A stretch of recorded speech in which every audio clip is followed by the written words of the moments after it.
Hello everyone, I am Shalini Singh and welcome back to my channel. Here we are studying the ninth chapter from Home Science class 11th. And in this video, we are going to study part C from this chapter. And the name of this part is Community and Society. So before starting the chapter, let's have a look on the syllabus of this chapter. So this is the syllabus and this is chapter 9, relationships and interactions with significant other. And this is part A, which we have already covered. And this is part B, this is already covered by us. And this is part C, which we are going to study today. So सबसे पहले इस chapter में क्या है, concept of community and society. सबसे पहले हम concept पढ़ेंगे कम्युनिटी एंड सोसाइटी का. उसके बाद है types of communities, neighbourhood, village, city, town. कितने टाइप की कम्युनिटीज़ होती हैं?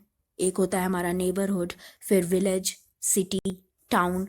फिर है फंक्शंस ऑफ कम्युनिटी, कि कम्युनिटी के फंक्शंस क्या होते हैं. उसके बाद हम पढ़ेंगे सोसाइटी एंड कल्चर, जिसमें हम पढ़ेंगे significance of society in the lifes of individuals and families. Family और इंडिविजुअल की लाइफ में सोसाइटी का क्या महत्व है, इसको हम पढ़ेंगे.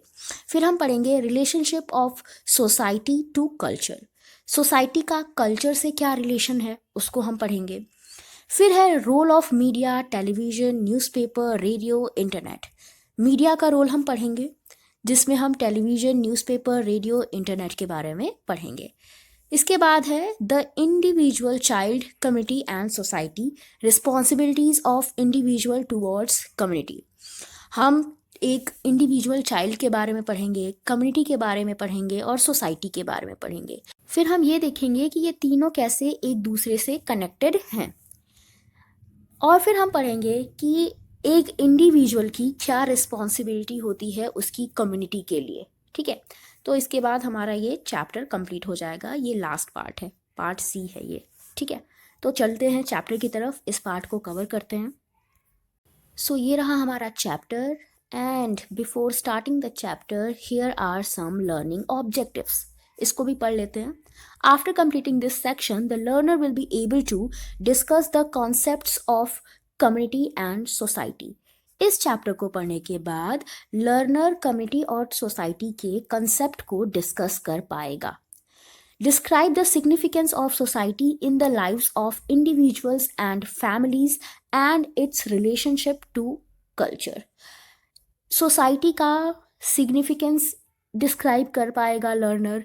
वो बता पाएगा कि सोसाइटी कितनी ज़्यादा इम्पोर्टेंट है एक इंडिविजुअल के लिए, एक फैमिली के लिए. ठीक है, उसके बाद लर्नर सोसाइटी का कल्चर से रिलेशनशिप भी बता पाएगा. इसके बाद है explain the role of media as a social influence. Social influence के रूप में मीडिया का क्या रोल है, इसको भी बता पाएगा learner. Elaborate on the responsibility of individuals towards community living.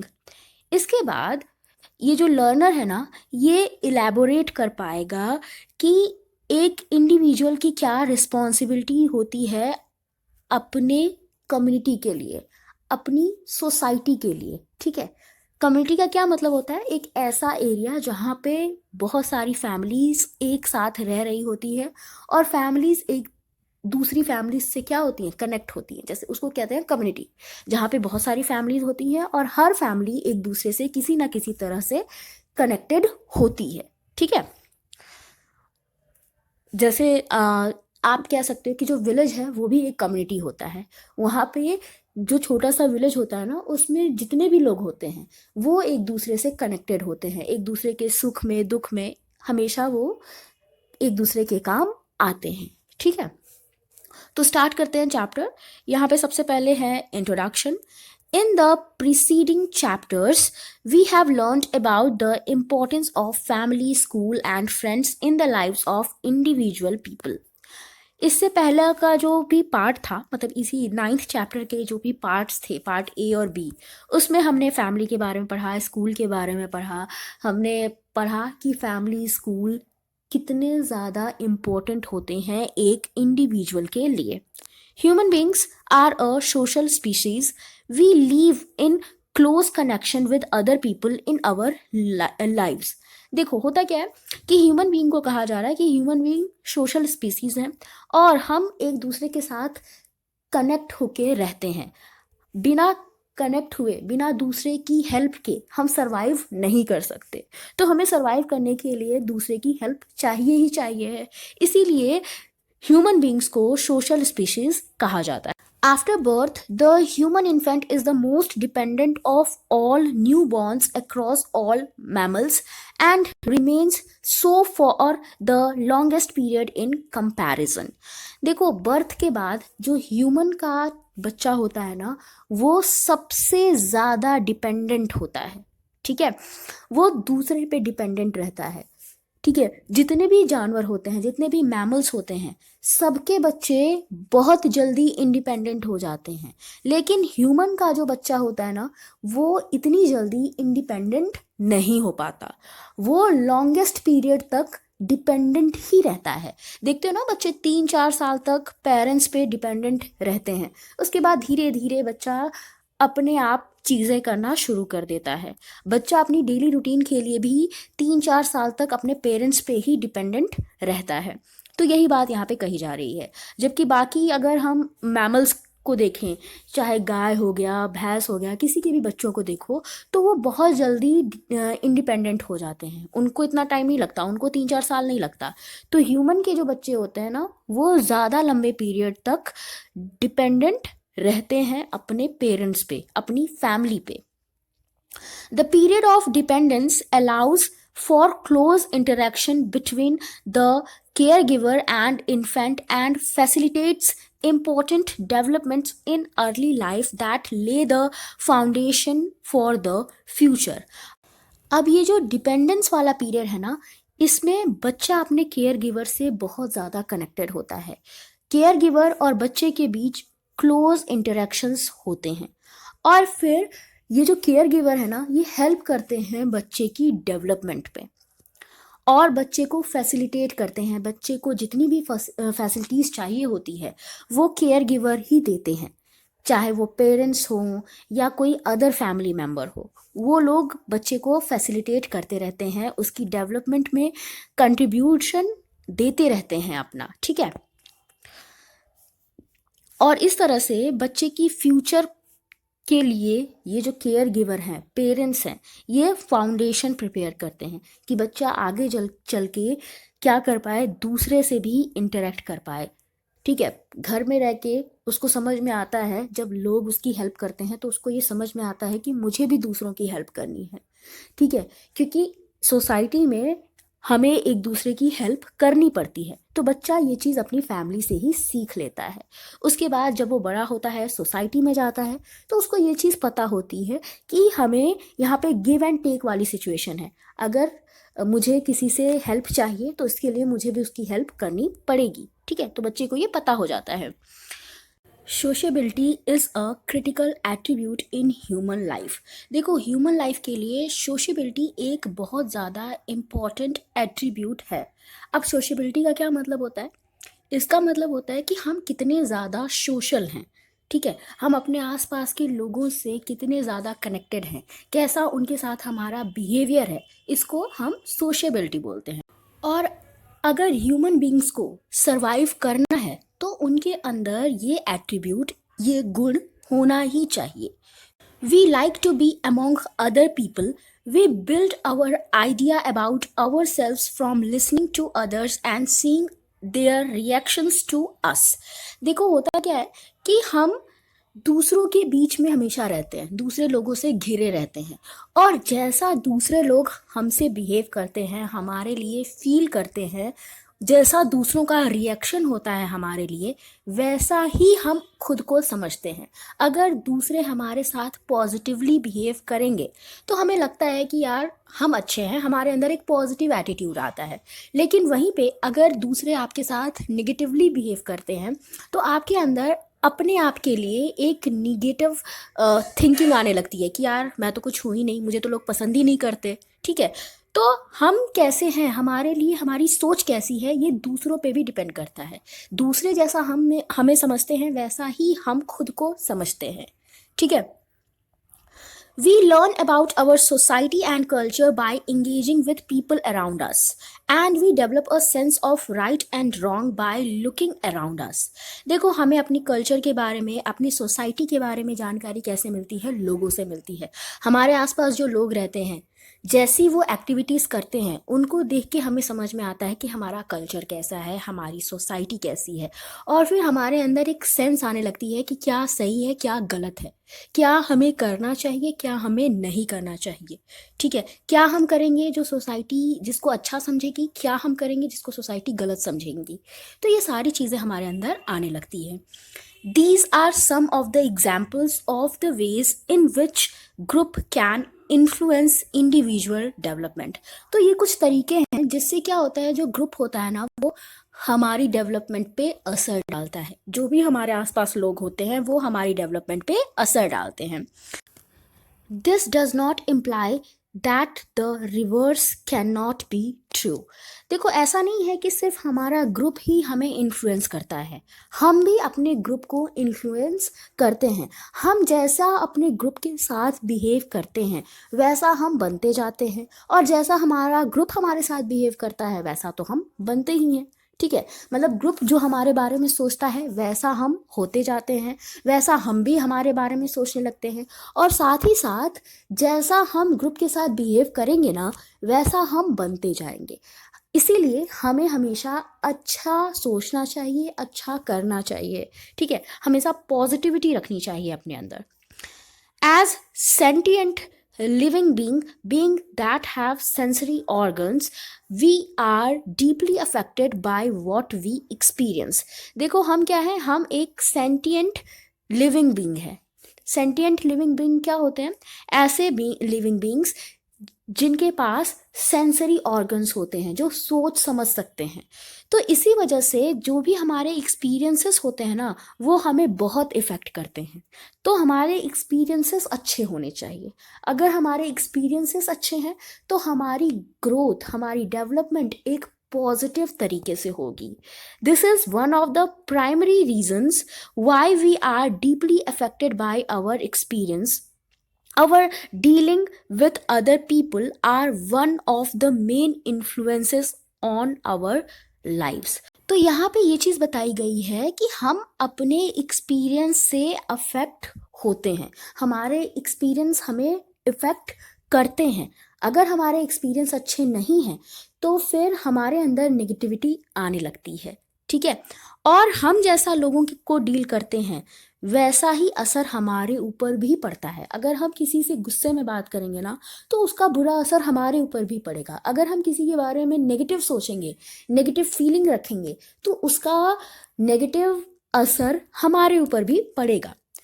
इसके बाद है नेक्स्ट टॉपिक जिसका नाम है community. The idea of a community is of a group that shares common values, beliefs, spaces, interests and a common heritage. Community क्या होती है? अब यहाँ पे देखो, कम्युनिटी के बारे में तुमको बताया गया है। कम्युनिटी क्या होती है?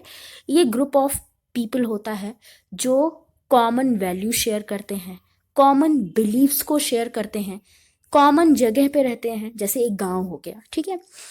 उनका इंटरेस्ट भी कॉमन होता है, उनका हेरिटेज भी कॉमन होता है। The size of the group does not matter. अब ये ग्रुप का साइज मैटर नहीं करता। हो सकता है ये जो कम्युनिटी है बड़ा भी हो, छोटा भी हो सकता है। A community can be a small group of people who share common activity, और even a group of people who may temporarily gather for common purpose, like a chat community on the internet, or a group of children getting together to play regular sports in the field. अब ये community तो लोगों की भी हो सकती है, जैसे तुम्हारा विलेज हो गया, ठीक है। उसके अलावा एक टेम्पररी कम्युनिटी भी हो सकती है, जहाँ पे लोग ऐसे ही थोड़े समय के लिए इकट्ठा हों।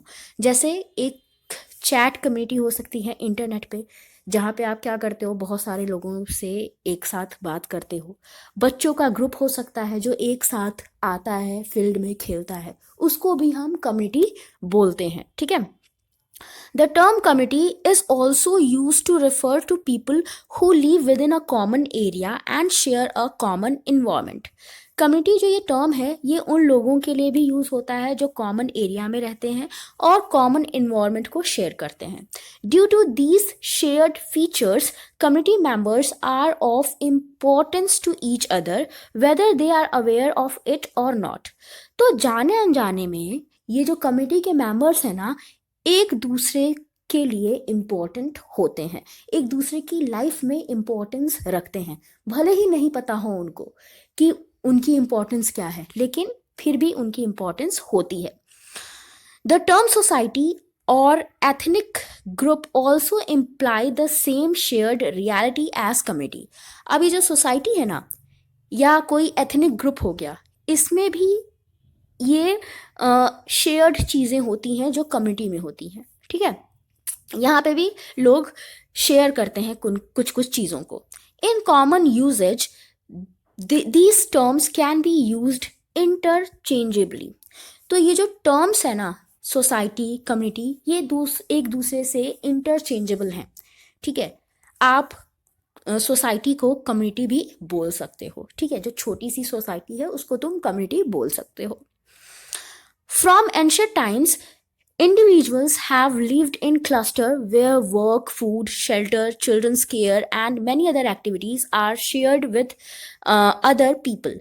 पहले के समय में अगर हम एंशिएंट टाइम्स की बात करें, जो इंडिविजुअल्स थे वो ग्रुप में रहते थे, क्लस्टर में रहते थे. वहाँ पे वो एक साथ खाते थे, एक ही जगह पे रहते थे और बच्चों की केयर भी वो एक साथ ही करते थे क्योंकि उतना ज़्यादा कहते हैं ना खाने पीने के लिए रिसोर्सेस नहीं होते थे कि हर जगह वो जा जा के बनाए. तो इकट्ठे ही एक साथ वो लोग शिकार करते थे, खाते पीते थे और एक साथ ही रहते थे. ठीक है, एक साथ रहने से उनको सिक्योरिटी भी मिलती थी. Although the family has sustained as the longest standing group over centuries, people outside the family also provide very important input in people's lives.